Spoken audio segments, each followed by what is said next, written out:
Hi, ಇವತ್ತು ಕರ್ನಾಟಕದ ಪತ್ರಕರ್ತರನ್ನ ಪ್ರತಿನಿಧಿಸ್ತಕ್ಕಂಥ ಬಿನಿ Thomas ಅವರು ಅನೇಕ ಸಾಮಾಜಿಕ ಕಾರ್ಯಗಳ ಜೊತೆಗೆ ಕರ್ನಾಟಕದ ಇವತ್ತು ಪತ್ರಕರ್ತರ ಹಕ್ಕುಗಳಿಗಾಗಿ ಅನೇಕ ಬಾರಿ ಹೋರಾಟಗಳನ್ನು ಮಾಡಿದ್ದಾರೆ. ಸಾಕಷ್ಟು ಸವಲತ್ತುಗಳನ್ನು ಒದಗಿಸೋದಾಗಿರ್ಬೋದು, ಹಾಗೆ ಪತ್ರಕರ್ತರ ಹಿತಾಸಕ್ತಿ ರಕ್ಷಣೆಗಾಗಿರ್ಬೋದು ಅನೇಕ ರೀತಿಯ ಹೋರಾಟಗಳನ್ನು ಕೂಡ ಮಾಡಿದ್ದಾರೆ. ಇಂತಹ ಪತ್ರಕರ್ತರು ಮೇಲ್ಮನೆ ಅಂದ್ರೆ ರಾಜ್ಯಸಭೆಗೆ ಆಯ್ಕೆಯಾಗುವುದು ಕೂಡ ಒಂದು ಸೂಕ್ತ ಅಂತ ನಾನು ಒಬ್ಬ ಪತ್ರಕರ್ತನಾಗಿ ಹೇಳಲಿಕ್ಕೆ ಇಷ್ಟಪಡ್ತೇನೆ. ನನ್ನ ಹೆಸರು ವಿರೂಪಾಕ್ಷ ಹಾಲ್ಗಲ್ಲೆ. ಹಕ್ಕುಗಳ ಹೋರಾಟಗಾರ ಮತ್ತು ಪತ್ರಕರ್ತರಾದಂಥ ಬೆನ್ನಿ ಥಾಮಸ್ ಅವರು ಪತ್ರಿಕೋದ್ಯಮದ ಸರ್ವತೋಮುಖ ಅಭಿವೃದ್ಧಿಗಾಗಿ ದುಡಿತಾ ಇದ್ದಾರೆ. ದೇಶ ಮತ್ತು ರಾಜ್ಯದಲ್ಲಿ ಒಂದು ವಾಡಿಕೆ ಇತ್ತು, ಪತ್ರಿಕೋದ್ಯಮದಲ್ಲಿ ಅನುಭವ ಇರುವಂತವನ್ನ ರಾಜ್ಯಸಭೆಗೆ ಅಥವಾ ವಿಧಾನಸಭೆಗೆ, ವಿಧಾನ ಪರಿಷತ್ಗೆ ನಾಮಕರಣ ಮಾಡ್ತಾ ಇದ್ರು. ಆದ್ರೆ ಈ ಪರಿಪಾಠ ಈಗ ನಿಂತೋಗಿದೆ. ಮೇಲ್ಮನೆಗಳಿಗೆ ಬೇರೆ ಬೇರೆ ರಂಗದ ಜನರನ್ನ ಪತ್ರಿಕೋದ್ಯಮದ ಹೆಸರಲ್ಲಿ ತುಂಬುತ್ತಾ ಇದ್ದಾರೆ. ಈ ಬಾರಿ ಆದ್ರೂ ಕೂಡ ಪತ್ರಿಕೋದ್ಯಮದ ಕೋಟಾದಲ್ಲಿ ಬಿನಿ ಥಾಮಸ್ ಅವರಿಗೆ ರಾಜ್ಯಸಭೆಗೆ ನಾಮಕರಣ ಮಾಡಬೇಕು ಅಂತ ಸಮಸ್ತ ಪತ್ರಕರ್ತರ ಪರವಾಗಿ ನಾವು ಮನವಿ ಮಾಡ್ಕೊಳ್ತೇವೆ. ಪತ್ರಕರ್ತರಿಗೆ ಮೇಲ್ಮನೆಗೆ ನಾಮಕರಣ ಮಾಡೋದ್ರಲ್ಲಿ ಯಾವುದಾದ್ರೂ ಪಕ್ಷಗಳು, ಯಾವುದೇ ರಾಜಕೀಯ ವ್ಯಕ್ತಿಗಳು ಆಕ್ಷೇಪಣೆ ವ್ಯಕ್ತಪಡಿಸಿದ್ರೆ ಅಥವಾ ತೊಡರುಗಾಲ ಹಾಕಿದ್ರೆ ಅವರ ವಿರುದ್ಧ ಅವರದೇ ಕ್ಷೇತ್ರದಲ್ಲಿ ಬಂದು ಪತ್ರಕರ್ತರ ಸಮೂಹ ಪ್ರಚಾರ ಮಾಡುತ್ತೆ ಅನ್ನೋದನ್ನ ಈ ಮೂಲಕ ನಾನು ಎಚ್ಚರಿಕೆ ನೀಡ್ತಾ ಇದ್ದೇನೆ. ಬಿನಿ ಥಾಮಸ್ ಅವರು ಅನೇಕ ಮಾನವ ಹಕ್ಕುಗಳ ಹೋರಾಟದಲ್ಲಿ ತಮ್ಮನೇ ಆಗಿರ್ತಕ್ಕಂಥ ಸಕ್ರಿಯವಾಗಿ ತೊಡಗಿಸಿಕೊಂಡಿರ್ತಕ್ಕಂಥ ಇವರು ಸಾಕಷ್ಟು ಚಳುವಳಿಗಳು ಕೂಡ ಇದ್ದಂಥವ್ರು.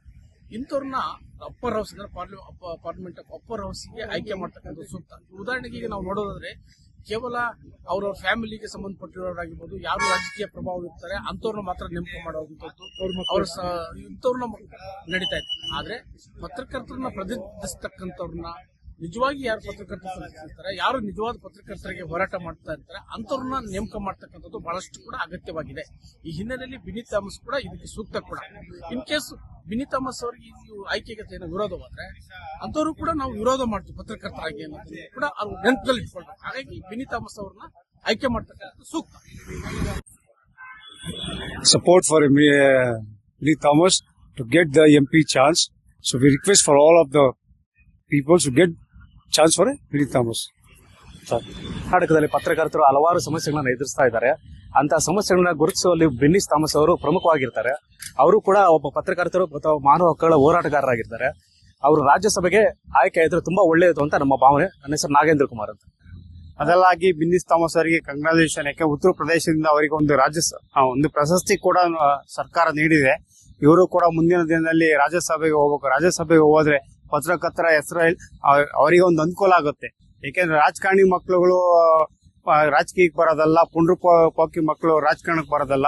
ಇಂಥ ಪತ್ರಕರ್ತರು ಕೂಡ ರಾಜ್ಯಸಭೆಗೆ ಹೋದ್ರೆ ಎಲ್ಲಾ ಜನಗಳಿಗೆ ಅನುಕೂಲ ಆಗುತ್ತೆ ಅಂತ ಹೇಳ್ತೀನಿ. ಪತ್ರಕರ್ತರ ಹಕ್ಕುಗಳಿಗಾಗಿ, ಅವರ ಸಮಸ್ಯೆಗಳಿಗಾಗಿ ನಿರಂತರವಾಗಿ ಹೋರಾಟ ಮಾಡ್ತಾ ಇರೋರು ಬಿನ್ನಿ ಥಾಮಸ್ ಅವರು ರಾಷ್ಟ್ರ ಮಟ್ಟದಲ್ಲಿ, ರಾಜ್ಯ ಮಟ್ಟದಲ್ಲಿ ಮತ್ತು ಅಂತಾರಾಷ್ಟ್ರೀಯ ಮಟ್ಟದಲ್ಲೂ ಈ ರೀತಿ ತುಂಬಾ ಹಲವಾರು ಹೋರಾಟಗಳನ್ನ ಮಾಡಿದ್ದಾರೆ. ಆಫ್ರಿಕಾ ಖಂಡದಲ್ಲೂ ಈ ಪತ್ರಕರ್ತರ ಹಕ್ಕುಗಳಿಗಾಗಿ ಹೋರಾಟ ಮಾಡಿದ್ದಾರೆ. ಇಂಥ ಒಂದು ಪತ್ರಕರ್ತರ ಧ್ವನಿಯಾದ ಬಿನ್ನಿ ಥಾಮಸ್ ಅವರಿಗೆ ರಾಜ್ಯಸಭೆಯಲ್ಲಿ ಒಂದು ಅವಕಾಶ ಕೊಡಬೇಕು ಪ್ರತಿನಿಧಿಸುವ. ಅವಾಗ ಅಲ್ಲಿ ಪತ್ರಕರ್ತರ ಧ್ವನಿ ರಾಜ್ಯಸಭೆಯಲ್ಲೂ ಮೊಳಗಬೇಕು. ಪತ್ರಕರ್ತರ ಸಮಸ್ಯೆಗಳ ಬಗ್ಗೆ ಮಾತಾಡೋರು ರಾಜ್ಯಸಭೆಗೆ ಒಬ್ಬ ಪ್ರತಿನಿಧಿ ಇರಬೇಕು. ಆ ಹಿನ್ನೆಲೆಯಲ್ಲಿ ಇವ್ರಿಗೊಂದು ರಾಜ್ಯಸಭೆಗೆ ಆಯ್ಕೆ ಮಾಡುವ ಒಂದು ಅವಕಾಶ ಆಗಬೇಕು. ಇವರನ್ನ ರಾಜ್ಯಸಭೆಗೆ ಕಳಿಸಬೇಕು ಅನ್ನೋದು ನಮ್ಮೆಲ್ಲ ಪತ್ರಕರ್ತರ ಒಂದು ಬೇಡಿಕೆ ಆಗಿದೆ ಮತ್ತು ಆಗ್ರಹ ಆಗಿದೆ. ಧನ್ಯವಾದಗಳು. ಬುದ್ಧಿವಂತರ ಚಾವಡಿ ಮತ್ತೆ ಮೇಲ್ಮನೆ ಒಂದು ಇದಕ್ಕೆ ಪ್ರತಿನಿಧಿಸೋದಕ್ಕೆ ಒಂದು ಅವಕಾಶ ನಮ್ಮ ಪತ್ರಕರ್ತರಾದ ಬಿನ್ನಿ ಥಾಮಸ್ ಅವ್ರಿಗೆ ಸಿಗ್ತಾ ಇದೆ ಅಂದಾಗ ಸಿಗ್ಬೇಕು ಅನ್ನುವಂತ ಒಂದು ಆಶಯ ನಮ್ದೆಲ್ಲರದ್ದು ಇದೆ. ನಮ್ಮ ಪತ್ರಕರ್ತರ ಕಷ್ಟ ಸುಖಗಳನ್ನ ಅರ್ಥವ್ರು, ಅವ್ರ ಬಗ್ಗೆ ಪ್ರತಿಪಾದಿಸುವಂತವ್ರು ಇತ್ತೀಚಿನ ದಿನಗಳಲ್ಲಿ ಇಲ್ವೇ ಇಲ್ಲ. ಸೊ ನಮ್ಮ ಪತ್ರಿಕೋದ್ಯಮದಲ್ಲಿ ನುರಿತವರು, ಪತ್ರಿಕೋದ್ಯಮದ ಕಷ್ಟ ಸುಖಗಳನ್ನ ಬಲ್ಲವರು ನಮ್ಮ ಧ್ವನಿಯಾಗಿ ಅಲ್ಲಿ ಒಂದು ಅನಿಸಿಕೆಯನ್ನ ವ್ಯಕ್ತಪಡಿಸುವಂತ ಒಂದು ಅವಕಾಶ ಅವರು ಸಿಗ್ಲಿ ಅಂತ ನನ್ನ ಆರೈಕೆ.